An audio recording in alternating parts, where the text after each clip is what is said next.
179, أولئك كالأنعام بل هم أضل. The Quran is saying, you have a problem with the traditions on the mirage that some people are pigs. The Quran is saying some people who are living right now, they are like animals.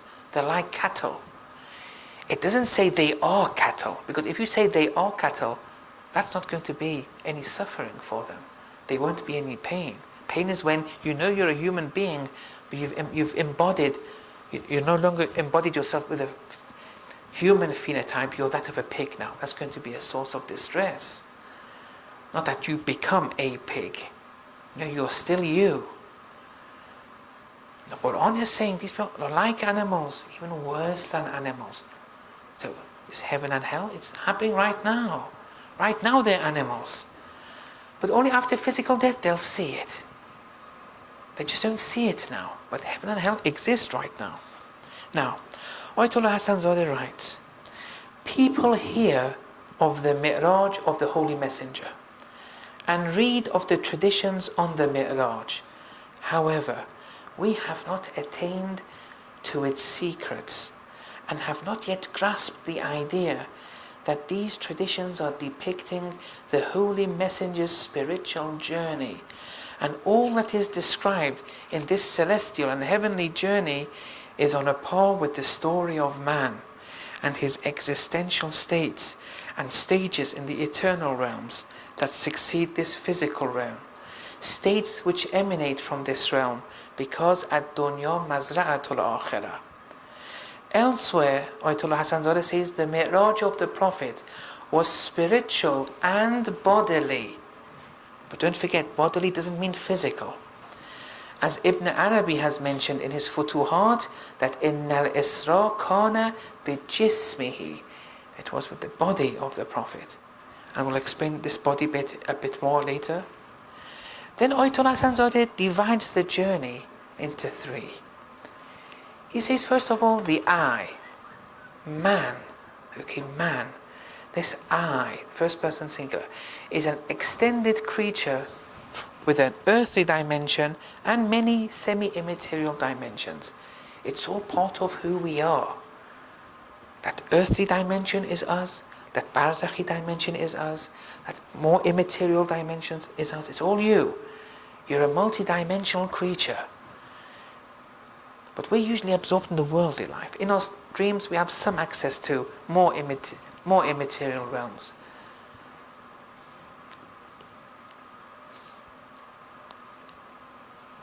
This physical body is us too. Barzakh is a dimension of us too. It's not that this physical body is just merely a tool, a vehicle. Actually, the physical body too is a subtle manifestation of the soul. This soul, when it was an embryo, it was keep on growing. As it was evolving and growing, it kept on manifesting more and more physical parts. These physical parts arose as a result of the evolution of the spirit. It's not as if we are the spirit and this body is just something extra, it's just a tool and it's totally separate to us. Because if that was the case, maybe, this is just my own understanding, don't panic, it may be totally wrong and I haven't heard it anywhere, so I'm just giving you some ideas here. Well, Sadra does say, Mullah Sadra, that this physical body is a subtle manifestation of the spirit. That he says. But this next part he doesn't. Because if it wasn't a manifestation of the I, of the spirit, and it was something totally different to us, it was mutually exclusive to us, it was only a tool, then maybe there was no need to say that handshaking, skin-to-skin contact is haram. Why is handshaking the opposite sex? For example, man and woman, it's not allowed to shake, making skin-to-skin contact. If one is wearing gloves, that's a different matter. But skin-to-skin contact isn't allowed. Why do women have to cover the physical hair? See, these things, it's not a case of that physical hair is mutually exclusive to the woman, or the hands are just mere tools mutually exclusive to us. These are subtle manifestations of the soul. These are signs of chastity, that you're covering your soul when you cover the hair. You can't touch skin-to-skin contact with non-mahrams, because that's a sign of chastity. You don't want to contaminate the soul. It's all related. Now for women, the hijab is something they have to cover, certain parts of the body. For men, the hijab is the beard. For some secrets of the Sharia, that the man has to cover this area of skin. Some men have good beards, some men have weak beards. Some women wear the hijab properly, some we don't want to judge anyone. But man also, the man has a hijab. That hijab is wearing a beard. That area has to be covered. And for women in the house, they can take off the hijab. But the man can't. But the point is, there's these secrets here. That why should man cover that? It's all to do with the physical body is a subtle manifestation of the soul. It's covering the soul. It's a sign of chastity. Anyway, so here we said the heavens are dimensions of the soul. The Holy Prophet, with his great ascension, he went through the heavens. But it was a journey of the soul. It wasn't outside him. He didn't go to a physical place.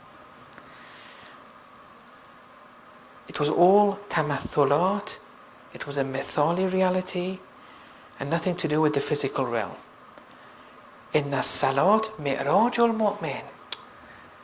The salat is the believer's mi'raj. How many of you during salat suddenly had a physical ascension?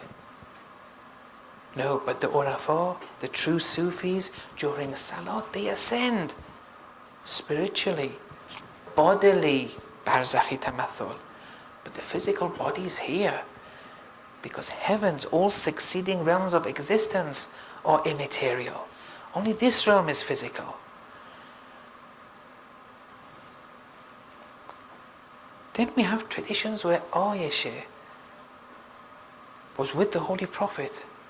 When the Holy Prophet made the mirage from Masjid al-Haram to Masjid al-Aqsa, he went to the heavens, came back to where he was. Some traditions say that Aisha was there. Now Aisha thought the Holy Prophet was dreaming. That's the Sunni line. They say the mirage was a dream. We don't believe it was a dream. The Prophet was awake. And the physical body was there sitting. But he ascended. Now from Masjid al-Haram to Masjid al-Aqsa, it could have happened very quickly. It didn't need to take 10 or 15 minutes so that Aisha said, oh, where's the Holy Prophet here? That's why it could happen so quickly that she never saw his absence. Or some traditions say when the Holy Prophet returned, the seat where he was sitting before the Mi'raj was still warm. Some say the doorknob was still moving. So this happened very quickly. Now this happening very quickly has led to two different positions amongst the Urafa. Some even say that from Masjid al-Haram to Masjid al-Aqsa there was no physical movement. The Holy Prophet was always sitting where he was in Mecca. Ibn Sina has that belief. Even there he says, although there's no impediment to say in that physical realm the Holy Prophet did, but he says that's not the case. It was all a spiritual journey. It was all a tamathul. And then when he came in contact, when again came to this physical realm, conscious of this physical realm, yes, the seat was still warm, the door was still knocking. Some people believe that. But as I say, there's no need to insist that it wasn't physical, this horizontal journey. One of the scholars in Iran, one of his students was teaching us, a few people in the class once. And then the student said, switch off the digital recorder for a minute. So we switched off the digital recorder, and he gave a story of an Arif in Iran. And this is one of those very private stories. I can't give the name, but I can at least give you the story. He said this Arif explains that once he was sitting in his living room, and then these entities came. The Arif said that these entities were physical. Then these entities took me. I was silent though. I didn't ask who they were or anything. They took me around the earth clockwise once, and then around the earth anti-clockwise once. And then I was seeing many things, learning many things, what was happening on earth. Then they brought me to my room, but this Arif was intelligent. He saw what the time was before going. And then he saw the clock, what the time was. It took 2.5 hours. All that journeying. So here it's possible. The Holy Prophet could have gone that physical journey within a second, within a moment, less than a second. There's no need to reject that from Masjid al-Haram to Masjid al-Aqsa it wasn't physical. But many ulama don't accept it was physical. Even that journey, even though it's rationally possible that it was physical. Now Ibn Sina, in his treatise on the Mirage, he writes, I enjoin you to prevent those who are unworthy and ignorant from attaining to these truths.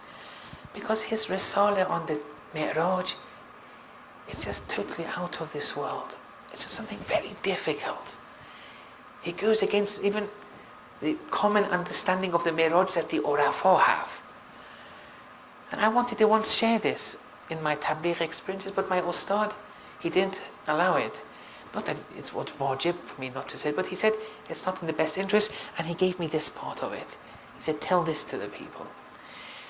He said, I enjoin you, Ibn Sina is saying, to prevent those who are unworthy and ignorant from attaining to these truths. After all, miserliness before such people in relation to such truths counts as one of the most important of the wajibat. It's wajib to be miserly in relation to the ignorant. Don't tell them anything. As the Holy Messenger has said, لا تطرح الجواهر تحت أقدام الخنازير. Don't put your gems under the feet of pigs. Pigs being that embodiment of pure ignorance. Don't give your gems to those who are ignorant. Give it to those who are worthy of understanding. Not those who don't have that capacity to understand or don't want to understand. Now this, the Urafa have also said, this has nothing to do with Ibn Sina, they've said, make immune your secrets from the vicious. Your secret is your blood. You have to keep it. If it comes out, some people may even kill you. Some people sometimes, they're against the Urafa. They don't understand what they're saying. Remember the tradition, Lo alima Abu Dhar ma fi qalb Salman. Some people can't take it. Now, Haji Sabzawari, very important philosopher and Arif of 150 years ago, he's written marginal notes in Mullah Sadra's Asfar. There, in one of the notes, he says, and we're coming to the end, only I think 10 more minutes, acknowledge that the bodily mirage and the bodily ma'ad, resurrection, are at evens with one another, both feeding from the same bosom, sharing or being equivalent with respect to their rulings. So what applies to one will apply to the other. What applies to Mi'raj will apply to Ma'ad, resurrection. So he is saying, since Mi'raj is something, all tamathulat, semi-immaterial and so forth, Ma'ad too, from Barzakh onwards, it's all tamathulat, it's all visions and apparitions. Then Ayatollah Hassan Zadeh, commenting on this point of Haji Sabzawari, he says, in the same way, the bodily ma'ad the bodily, not physical. The bodily ma'ad is at evens with tajassum al-a'mal.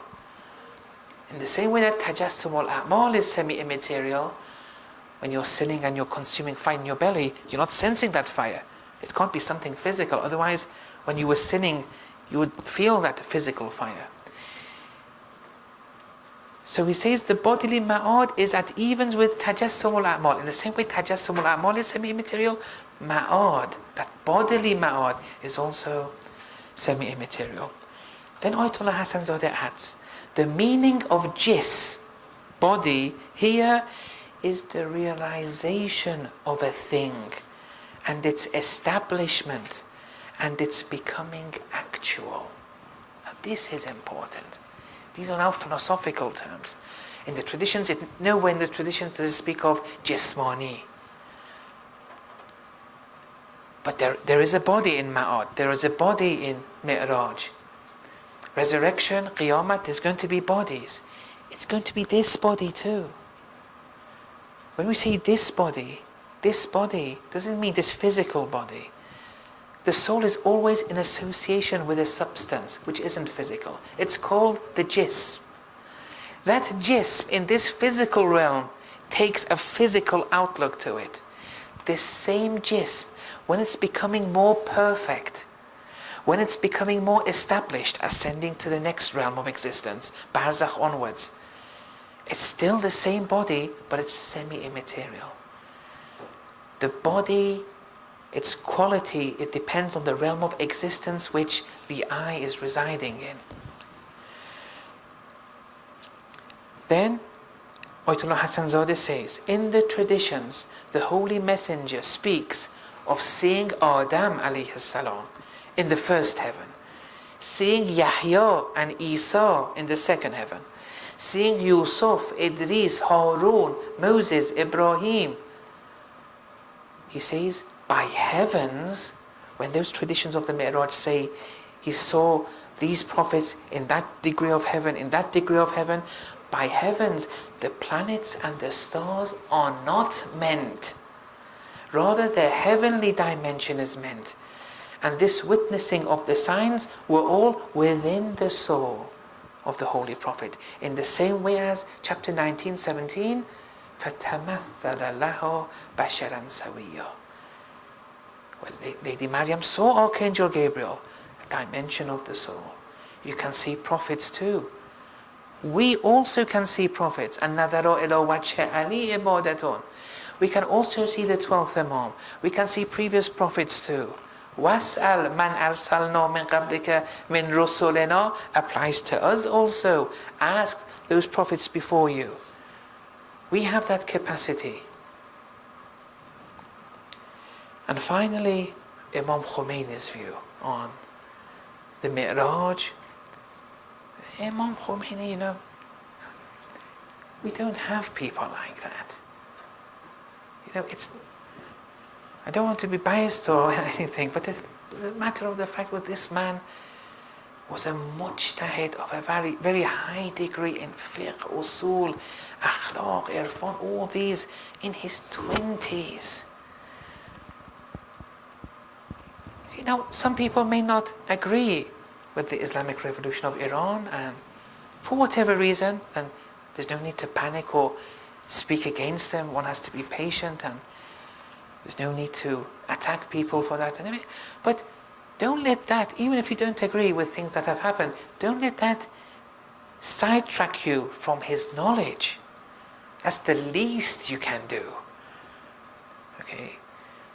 Now he writes, Allah in his entirety, Allah in all his attributes and everything, transcends in all things.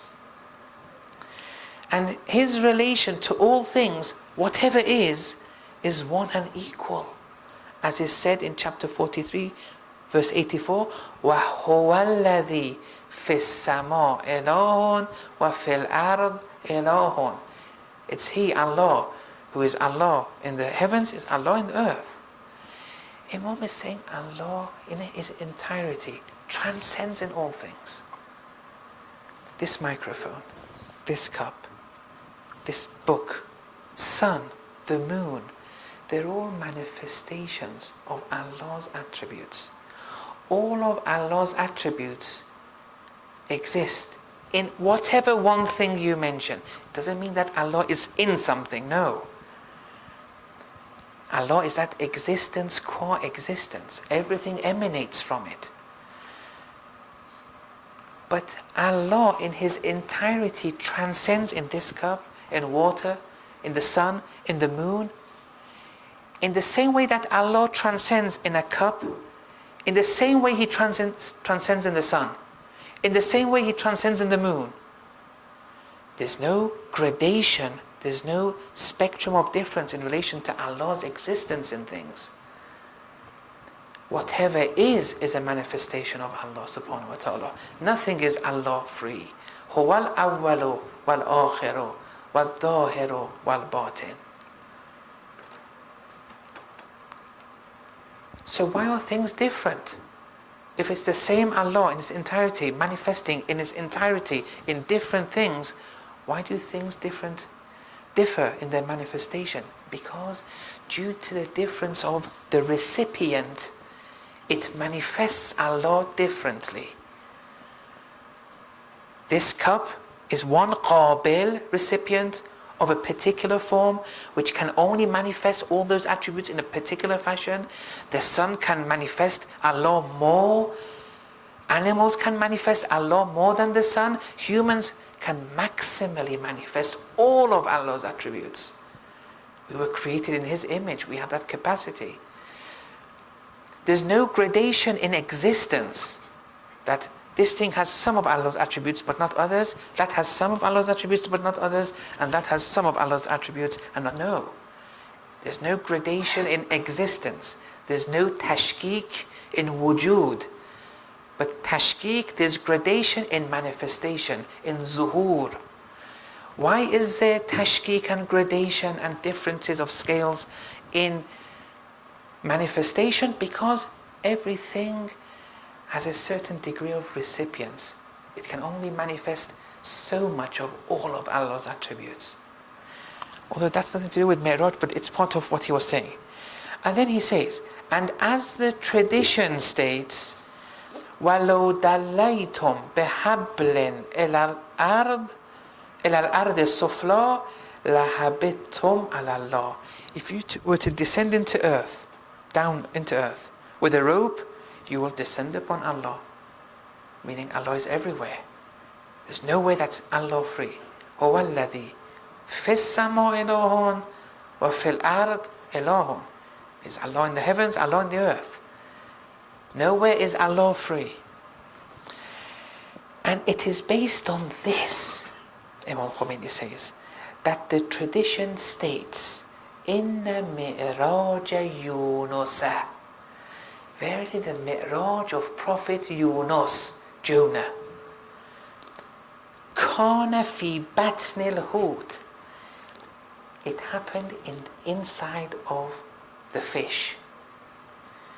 Kama inna mi'raja nabiyyana kana bil uruj ila fawq al-lahut. In the same way that our Prophet ascended to the purely immaterial realms. There's something very important here in this tradition. There's something Imam wants to point to, incredibly important. I'm not going to give it away. I'm not going to say explicitly what he wants to say here. The same way that Yunus had the Mi'raj in the stomach of the fish, our Prophet also had Mi'raj to metaphysical, immaterial realms. The Mi'raj was the same. Then Imam says, note that what is meant by Mi'raj, Imam is saying this, Imam Khomeini, is not the Prophet seeing physical things, as was the case in the seeing of the dominions of the heavens and the earth by Prophet Ibrahim. It wasn't Prophet Ibrahim seeing physical things. After all, there's not much significance in relation to the physical realm or physical planets for the Prophet to have a mi'raj in order just to see such things. or for such a thing to be seen by Prophet Ibrahim. There's no value in that. All these spacemen going up, do they become spiritual? Is that of any value? Rather, Imam says, seeing or undergoing the mirage is for seeing the immaterial realms. أَعِنْدَهُ عِلْمُ الْغَيْبِ فَهُوَ يَرَى. Does he see the knowledge of the unseen to qualify as seeing, to qualify as one who sees? This seeing has benefit. Some think, Imam Khomeini says, that the buraq was a simple horse, like the horses we ride upon, and that the Prophet rode upon such a horse, because history doesn't record such a physical horse. So some people think that the buraq was a simple horse, like the horses we ride upon, and that the Prophet rode upon such a horse, and then a physical Jibreel held onto the reins of the horse. No, buraq too was an immaterial existent, the tamathul. Such beliefs and conceptions bound by physical matter in relation to the mirage and its particularities are not sound. وصلى الله على محمد وعلى آله.